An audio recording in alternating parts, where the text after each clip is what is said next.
semuanya, selamat datang di video wawancara saya. Pada kali ini kita akan membahas tentang isu yang sangat memprihatinkan di tengah masyarakat, yaitu tentang kasus pencurian. Meskipun terlihat biasa bagi sebagian orang, tindakan pencurian sejatinya bukan hanya merugikan korban dari segi materi, tetapi juga menyentuh sisi kemanusiaan dan moral. Sebagai bangsa yang berlandaskan Pancasila, kita perlu melihat masalah ini dari sudut pandang etika dan nilai-nilai yang terkandung dalam sila Pancasila.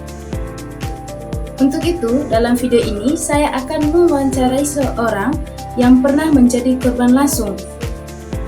Tujuannya adalah untuk memahami dampak nyata dari tindakan ini, serta menggali pandangannya tentang nilai-nilai Pancasila, khususnya tentang keadilan, kemanusiaan, kehidupan bermasyarakat.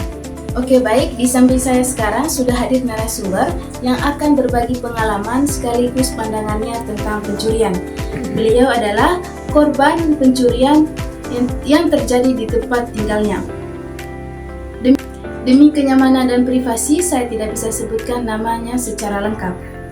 Baik, terima kasih Kakak Sisi karena sudah bersedia meluangkan waktu dan berbagi cerita kepada kami tentang pencurian yang terjadi di tempat tinggalnya Ibu.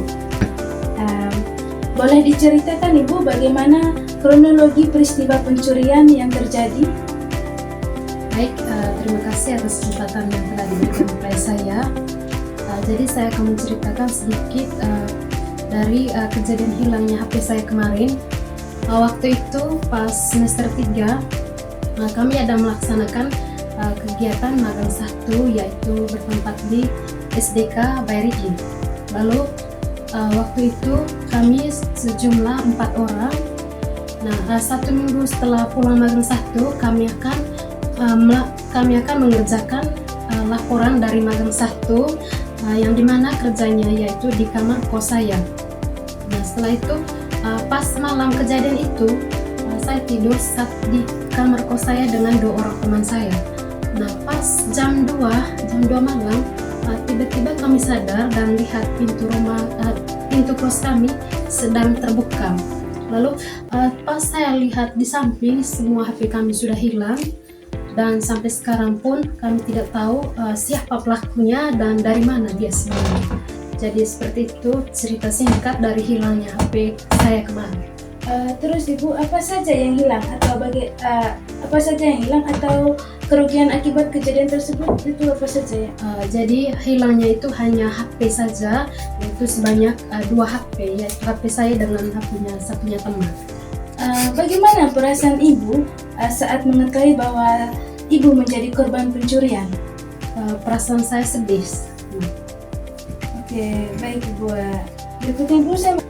Berikutnya Ibu, saya mau bertanya tentang setelah kejadian itu, apakah ada perubahan dalam kehidupan sehari-hari? Misalnya rasa was-was, trauma, atau perubahan cara berinteraksi dengan lingkungan sekitar?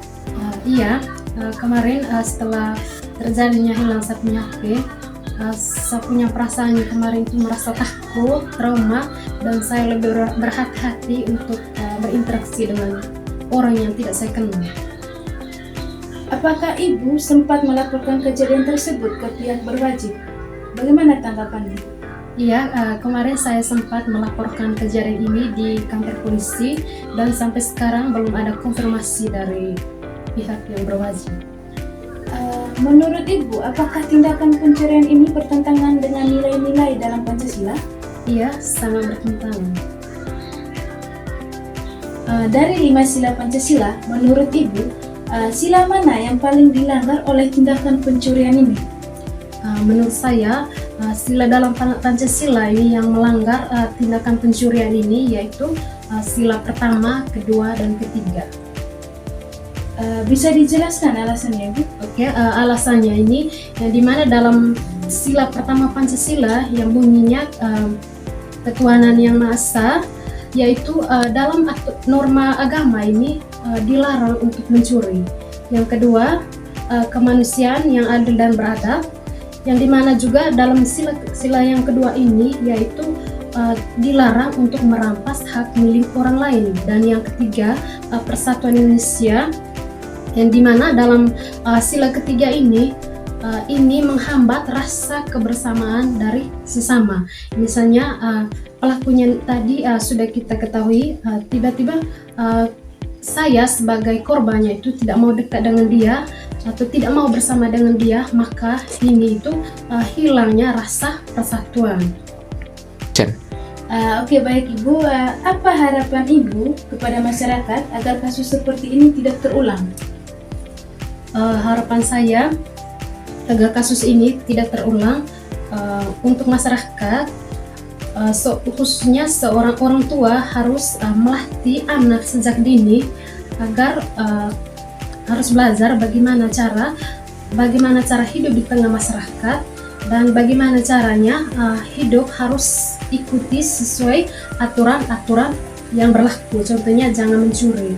Yang kedua adalah harus refleksi diri bahwa saya sebagai orang tua harus bisa mendidik anak saya agar anak saya bisa membedakan antara hal yang salah dan hal yang benar.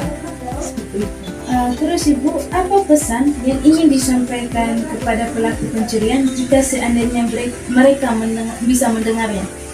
Oke. Pesan saya kepada pelaku pencurian HP saya kemarin ataupun pelaku pencurian barang hak milik orang lain, yang pertama adalah refleksi diri. Harus cermin diri, yang dimana dia harus bisa tahu, dia harus bisa membedakan bahwa apa yang dia lakukan itu tidak baik. Dan yang kedua, dia harus bisa tahu diri bahwa meskipun itu adalah barang saya yang hilang kemarin, setidaknya dia juga bisa merasakan bahwa apa yang dia buat itu ada karmanya.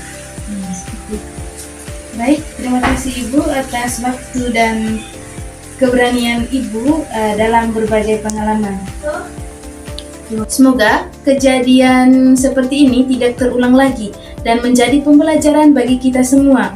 Dan lebih pentingnya lagi, semoga kita bisa menjunjung tinggi nilai-nilai Pancasila dalam kehidupan masyarakat. Terima kasih juga untuk teman-teman yang sudah menonton video ini. Jangan lupa like dan subscribe.